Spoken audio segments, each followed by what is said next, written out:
Hello and welcome to another episode of Kuma's Kitchen, and I got a question for you. Do you like bread? Do you like cheese? Do you like kimchi? What I've made this time is a kimchi and cheddar cheese soda bread. These have just come out of the oven, very hot. Cheese is going to be probably a bit melty, but let's just get a bit of crust there. Slice into one of those. Let's have a look. Oh, yes. Look at that inside. So you've got the kimchi in there. Cheese. Now we've done kimchi and cheese here in the kitchen before, and it's always good together. In fact, my local neighborhood, there's a okonomiyaki restaurant, and they do a kimchi okonomiyaki, they do a cheese okonomiyaki, so usually I sweet talk them into, could you make me one with both? It's really good. So here we go. Oh yeah. Oh yeah. I've been kind of craving this all week, so this morning, this is actually, I'm shooting this in the morning because I have a walking tour today. I don't have a full day tour. I've got a half day tour up in Kyoto, so I got time, because I got tours every day. So getting into the kitchen has been a little difficult lately, but hey, this was well worth it. Oh yeah. You want to make this, so let's go to the kitchen and make it right now.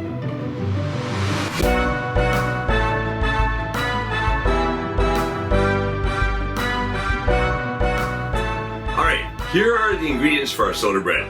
Well, across the front, I've got a half a teaspoon of salt, 1 egg, 1 teaspoon of baking soda, a 1/4 cup of butter melted. I've got 1 tablespoon of sugar, and in this case, I'm just using my favorite unrefined sugar, but any sugar will work in this. 1 cup of yogurt, 1 cup of chopped up hakusai kimchi, or the Chinese cabbage kimchi. So what I've done is I've taken, it comes in usually in pieces like about that or whatever in your kimchi. I've chopped it up roughly, so they're about 1/2 to 3/4 inch pieces in there. I've got here 7 ounces or 200 grams of cheddar cheese, which I've chopped up into about 1/4 inch little pieces. And then back, we've got 2.5 cups of flour. So, first thing I'm going to do, well, let's get the dry ingredients together. So sugar goes into here, so does the salt, and so does the baking soda. And then I just want to distribute that throughout. So there's a little mix and turn until I feel that all the dry ingredients are together. All right, next thing. That off to one side over here for right now.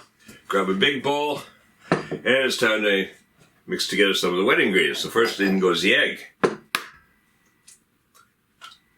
Pack that in there, whisk that up.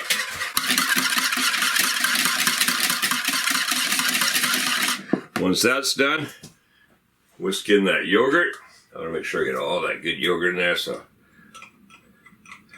this is a really nice yogurt I get sometimes at the supermarket. Very tasty. Okay. Right, that in there. Whisk that together. And then I'm going to whisk in that butter.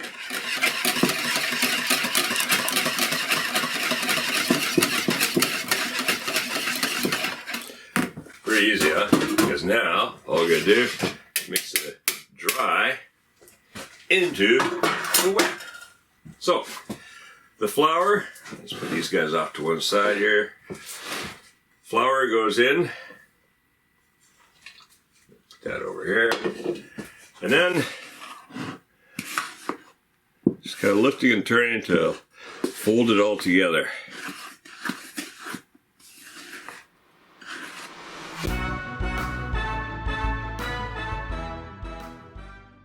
Okay, once it starts, see that it's just about come together, well, good time to start adding in that cheese.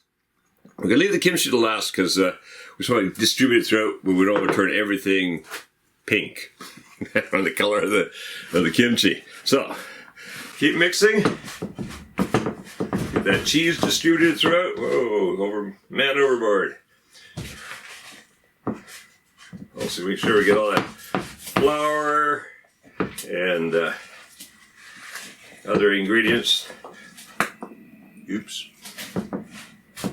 All mixed in there together.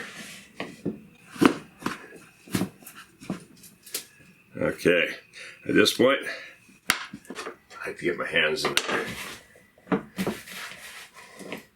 Put that together a bit.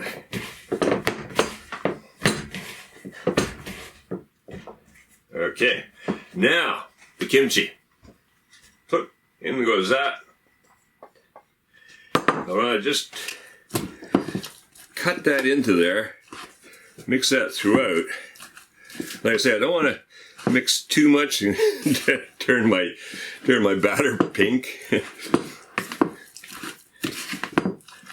So just enough to get it distributed throughout. Yeah, it's starting to look good.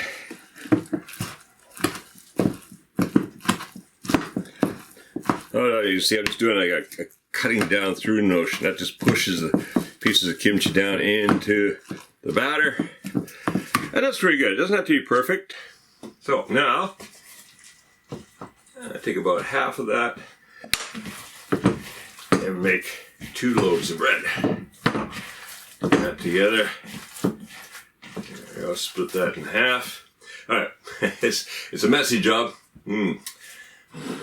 What we're going to do now is bring in, I've prepared 2 the pound cake loaf pans over here. And what I've done is I've lined them with paper. What I do is basically always just rub a bit of butter through there. That just acts like glue to hold the paper in place. Got paper across, and now we're going to put, oh yeah, you're jumping to the conclusion there, aren't you? Okay, we're going to put that first in one of these here. And I think we're going to need a bit more on this side. That over here. We got some kimchi kicking around here, so we're going to jam that down in there. Okay. It's a messy job, but someone's got to do it. Alright, I'm just kind of even that out across there a bit. Any piece of kimchi I see just riding on top, I try to push them down inside the bread dough. You know, the other day I was trying to tell somebody about cooking and I could not come up with the word batter. In Japanese we say kiji. That's all that was in my brain. And